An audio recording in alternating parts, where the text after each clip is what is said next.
Hey guys, welcome back to Tamiya Legends. It's finally here. It's taken ages to get here. We've got a massive postage strike over here.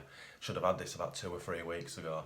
So anyway, first things first, a massive shout out to Faithful Life Models and a shout out to Berry who runs it for sorting me one of these out quickly. Very much appreciated. I know they're very much in demand. So let's have a look what's in the box. So the first thing that stands out instantly is the size of the box. It's huge. It's obviously it's not the Tamiya shape that I'm used to. It's got some cool artwork on it.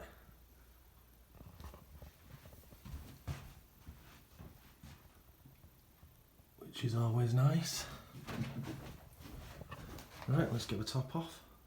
Box looks like. It's all just kind of thrown in now. Anyway, let's get the parts out and see what we've got.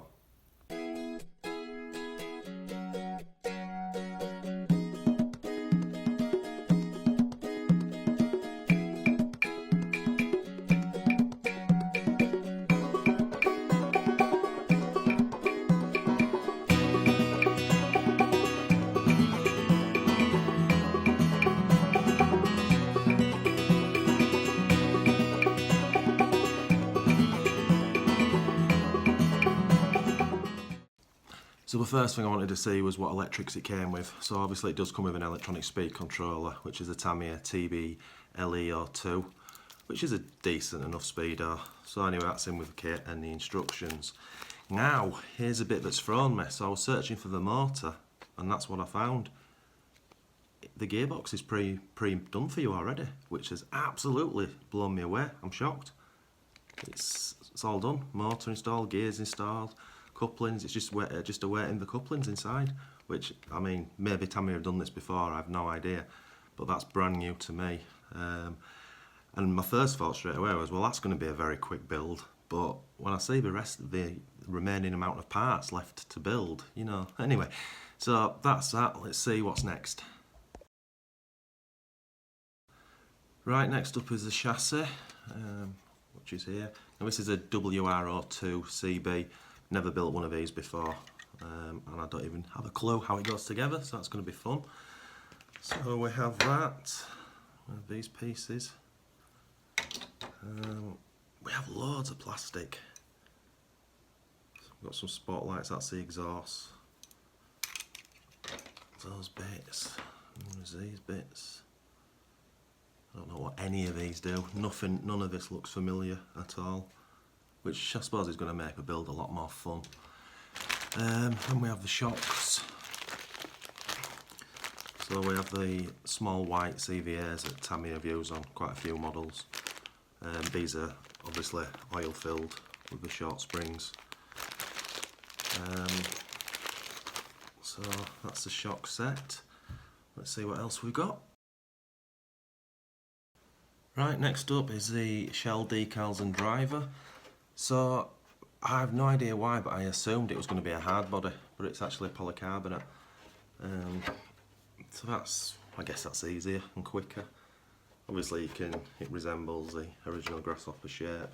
It's very, very short, very stubby for effect. Very easy cut lines. So that's going to be easy enough.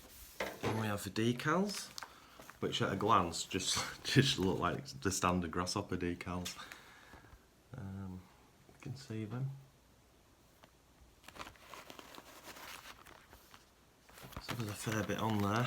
There's a lot of decals actually. I'm quite surprised at the quantity there. That's a lot. And then onto the driver, which we have this tree set. Now I've never done one of these drivers before. You can get a lot more detail on these, so this should be fun to do. And I believe there's some helmet decals as well that goes on. So yeah, looking forward to doing that. Right, let's see what's next. I did forget to shove that the other way around, show you it comes with window masks. So the next thing up is the wheels and tyres. I've never seen wheels and tyres like this on Tamiya before. So they're the fronts, which they're just giant versions of the original Grasshopper ones. It's got a Tamiya mark in there so we can paint the white writing if need be. And that's the rears, which again has a Tamiya marking on there. quite chunky tread on those as well. So they're going to look pretty cool. That's the tyres. Here's the wheels. Wheels are quite straightforward and easy. And as you notice probably on the box art, it has like a green inner, which I thought you painted, but actually it's plastic that bolts in on the inside. But they look pretty cool when they're done. It's a nice effect. Alright, let's see what's in the part bags. And then finally we've got the screw bags. So we've got bag A. It's hard to tell, it's the drive couplings, O-rings and screws. I'm not going to open them up just to see. Bag B, the other side of couplings, screws. Bag C, which is the shocks and the oil, the springs. And bag D, springs, tie wraps, things like that. Then we've got a miscellaneous bag with some double-sided tape, some rubber tubing and the body clips. And then it had this strapped to the outside of a screw bag. Use the 4 3x12mm tapping screws in this bag as a supplement for those in metal part bag D, so it must have been quite weak at some point. So Tamiya have recognised that early on and sent the replacement screws with the kit, so that's excellent. Right then. Forgot to go through the paperwork with it, so obviously we've got the manual. This thing is completely new to me. I've not built anything like this before. It's got some weird and wonderful things on it, but it's a bog standard. It's your average Tamiya manual. It also comes with a separate sheet for the body, and where everything goes, and so that's good. And we also get a setup sheet, which I'm not too sure what that's about. Showing you how to put the wheelie bar on and how to set the shocks up. So that's the paperwork it comes with.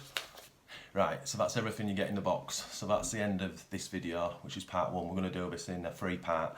So the next video will be the full build video, which I'm going to start straight away.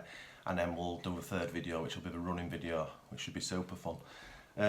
So I know this is a little bit different for what I do on this channel.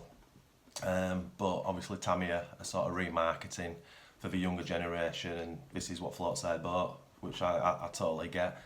So I'm looking forward to doing it and see how it all goes together. So once again, thanks for watching, and if you're new to this channel, if you can consider liking and subscribing, it would be much appreciated to support us. Thanks, bye.